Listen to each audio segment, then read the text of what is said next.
జై గురుమాణిక్. తల్లిదండ్రులను మరవద్దు. ఎవరిని మరిచినా నీ తల్లిదండ్రులను మరవద్దు. వాళ్ళను మించి నీ మేలు కోరే వారెవరూ ఉండరని తెలుసుకో. నీవు పుట్టాలని రాళ్లకు పూజలు చేశారు వారు. రాయివై వారి హృదయాలను వ్రక్కలు చేయకు. కొసరి కొసరి గోరుముద్దులతో నిన్ను పెంచారు వారు. నీకు అమృతం ఇచ్చిన వారిపై నీవు విషాన్ని విరజిమ్మకు. ముద్దు మురిపాలతో నీ కోరికలు తీర్చారు వారు. ఆ ప్రేమ మూర్తుల కోరికను నీవు నెరవేర్చాలని మరవవద్దు.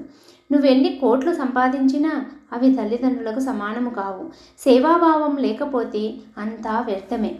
గర్వం పనికిరాదు. సంతానం వల్ల సుఖం కోరుతావు. నీ సంతాన ధర్మం మరవద్దు. ఎంత చేసుకుంటే అంత అనుభవించక తప్పదనే న్యాయం మరవకు. నీవు తడిపిన పక్కలో వారు పడుకొని నిన్ను మాత్రం పొడి పొత్తిళ్లల్లో పడుకోబెట్టారు. అమృతాన్ని కురిపించే అమ్మ కళ్ళల్లో అశ్రులను నింపకు. నీవు నడిచే దారిలో పూలు పరిచారు వారు. ఆ మార్గదర్శకులకు ముల్లువై వారిని బాధించకు. డబ్బు పోతే మళ్ళీ సంపాదించవచ్చు. తల్లిదండ్రులు మాత్రం మళ్ళీ సంపాదించలేవు. వారి పాదాల గొప్పదనం జీవితాంతం మరవద్దు. తల్లి యొక్క గౌరవం భూమి కంటే మహత్తరమైనది. తండ్రి ఆకాశం కంటే గొప్పవాడు.